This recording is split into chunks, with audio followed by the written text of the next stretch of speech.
अब खबर अमृतसर से है, जहां पर ठाकुर द्वारा मंदिर पर ग्रेनेड अटैक किया गया। मंदिर के बाहर बाइक सवारों ने हैंड ग्रेनेड से हमला कर दिया। देर रात यह हमला हुआ। सीसीटीवी में हैंड ग्रेनेड की जो अटैक की तस्वीरें वो सामने आई हैं। हमले में हालांकि नुकसान नहीं होने की जानकारी है। हैंड ग्रेनेड हमले से मंदिर की पहली मंजिल की दीवार, दरवाजे और शीशे कैसे टूट गए हैं, लेकिन सवाल यह है कि आखिर किन लोगों ने इसे टारगेट किया है। ये ठाकुर द्वारा मंदिर है, लेकिन कैसे हैंड ग्रेनेड का इस्तेमाल किया गया, हमला किया जाता है। देखिए, जो शख्स है ये कैसे हैंड ग्रेनेड फेंक रहा है, फेंक बाइक से भागता हुआ नजर आ रहा है। ये तस्वीरें सामने आई हैं। सीसीटीवी में आप देख रहे हैं ठाकुर द्वारा मंदिर के बाहर कैसे बम से अटैक किया जाता है। एक शख्स आता है, वो बम फेंकता है और उसके बाद बाइक से भाग जाता है।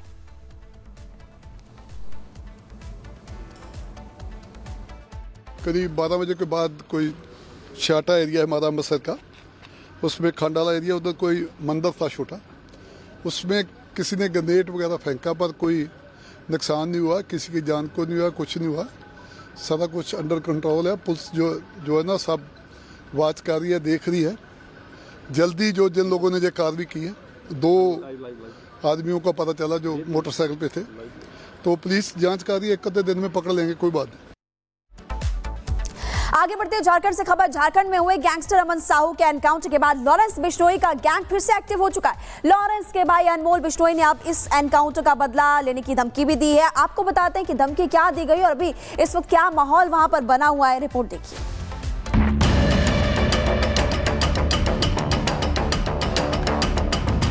Gangster Lawrence Bishnoi Sabarmati jail में बंद है, लेकिन उसका भाई अनमोल बिश्नोई कनाडा और अमेरिका में रहकर अपने गुर्गों की मदद से वारदातों को अंजाम देने की साजिश रचता रहता है।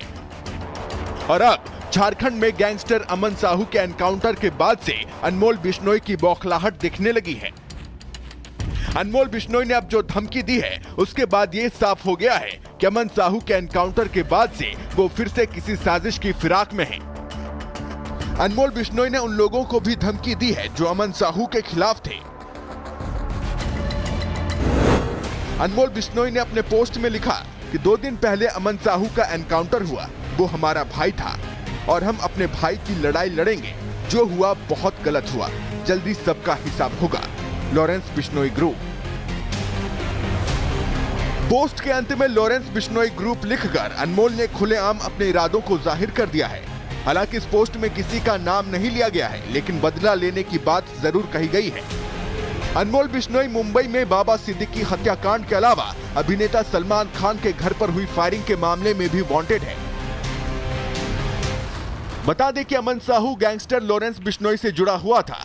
वो लॉरेंस को गुर्गे सप्लाई करता था, जिसके बदले में उसे हथियार मिलते थे। अमन साहू छत्तीसगढ़ की राजधानी रायपुर की जेल में बंद था, जहां से उसे झारखंड की राजधानी रांची ले जाया जा रहा था। इस बीच पलामू के चैनपुर के पास उसने भागने की कोशिश की और पुलिस एनकाउंटर में मारा गया। अमन साहू पर झारखंड में रंगदारी, हत्या समेत 100 से ज्यादा मामले दर्ज थे। लॉरेंस बिश्नोई से तालमेल के चलते अपराध जगत में अमन साहू की धाक और बढ़ने लगी थी। यही वजह है कि अमन साहू के मारे जाने के बाद से बिश्नोई गैंग ने एक बार फिर अपने इरादे जाहिर कर दिए हैं। Bureau report, Republic Bharat. Bihar में एसआई की हत्या का मामला। हत्या के मुख्य आरोपी गुड्डू का एनकाउंटर, पैर में लगी गोली। मुठभेड़ के दौरान एसएचओ समेत 4 पुलिसकर्मी जख्मी। गुड्डू यादव है, उसके द्वारा एक सिपाही का राइफल छीना गया और कॉक करके इन लोगों पर ताना गया और भागने का प्रयास किया गया। एसएचओ के द्वारा उसको वार्निंग दिया गया। बिहार के मुंगेर में 2 गुटों के बीच विवाद हुआ। बीच बचाव करने पहुंचे एसआई पर आधारदार हथियार से हमला, इलाज के दौरान हुई मौत। एसआई के मर्डर पर आरजेडी नेता मृत्युंजय तिवारी का बयान। कहा, बिहार में लॉ एंड ऑर्डर पूरी तरह से चौपट। बिहार में अपराधी राज, महाजंगल राज कायम हो गया। बिहार में लॉ एंड ऑर्डर पूरी तरह से चौपट हो गया है। आदरणीय मुख्यमंत्री जी पूरी तरह से अचेत अवस्था में है। 3 दिनों के अंदर 2 पुलिस वाले की हत्या हो गई, एएसआई की। बिहार में एसआई की हत्या को जेडीयू नेता अभिषेक झा ने बताया दुखद और कहा, अपराधियों के मनोबल को बढ़ाने नहीं दिया जाएगा। घटना अत्यंत पीड़ादायक है। उनके परिवारजनों के साथ हमारी संवेदनाएं हैं। ऐसी घटनाओं को हम किसी भी कीमत पर बर्दाश्त नहीं कर सकते हैं। अपराधियों के मनोबल को नहीं बढ़ने दिया जा सकता। अमृतसर में ठाकुर द्वारा मंदिर पर ग्रेनेड अटैक। मंदिर के बाहर बाइक सवारों ने फेंका हैंड ग्रेनेड। सीसीटीवी में अटैक की तस्वीरें हुई कैद।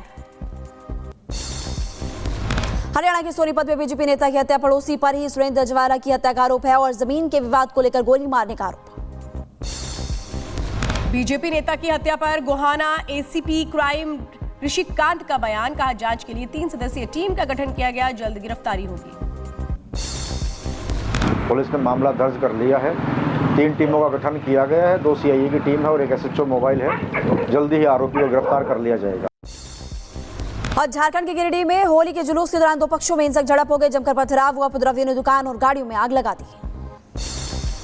झारखंड के गिरिडीह में 2 समूहों के बीच झड़प के बाद हिंसा। सड़क पर दिखी हिंसा की तस्वीरें। आगजनी और तोड़फोड़, इलाके में पसरा सन्नाटा। गिरिडीह हिंसा पर निशिकांत दुबे का बयान। कहा हिंदुओं के त्योहार में फैलाई गई दहशत और कांग्रेस का हाथ घुसपैठियों के साथ है। ये घटना कांग्रेस के नीतियों के कारण हो रहा है, जिसमें कि वो बांग्लादेशी मुसलमानों को यहाँ ला रहे हैं, कभी सरस्वती पूजा के नाम पर, कभी दुर्गा पूजा विसर्जन के नाम पर, कभी जुलूस के नाम पर, कभी ताजिया के नाम पर, कभी मुहर्रम के नाम पर, कभी होली के नाम पर। देश नहीं जगा तो एक दिन ये बांग्लादेश में मिलता हुआ आपको नजर आएगा। कांग्रेस नेता सुखदेव भगत ने गिरिडीह घटना की निंदा की। कहा कुछ लोग जानबूझकर कर रहे हैं ऐसी घटना। मुगल काल और अंग्रेज काल में भी होली और नमाज एक साथ होती आई है। बीजेपी नेता दीपक प्रकाश ने गिरिडीह की घटना को बताया दुर्भाग्यपूर्ण। कहा तुष्टीकरण की राजनीति छोड़ दे हेमंत सोरेन सरकार।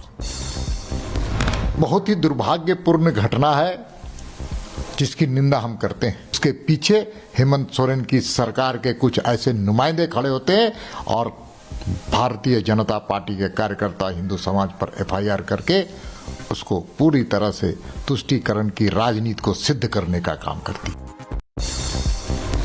बीजेपी नेता नलिन कोहली ने ओवैसी पर ज्यादा निशाना। कहा ओवैसी के बयान में धर्म के आधार पर भय फैलाने की राजनीति दिखती है। वो कभी विकास की बात नहीं करते।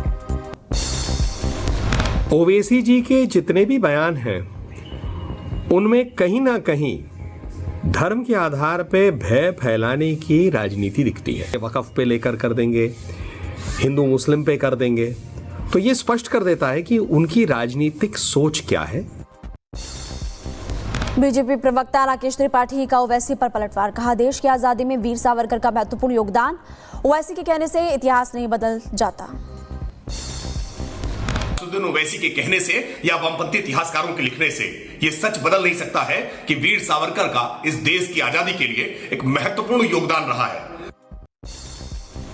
तमिलनाडु के बजट से रुपए का चिन्ह बदलने पर वीएचपी नेता विनोद बंसल का बयान। कहा सनातन और हिंदू के साथ अब देश विरोध पर भी उतर आए स्टालिन।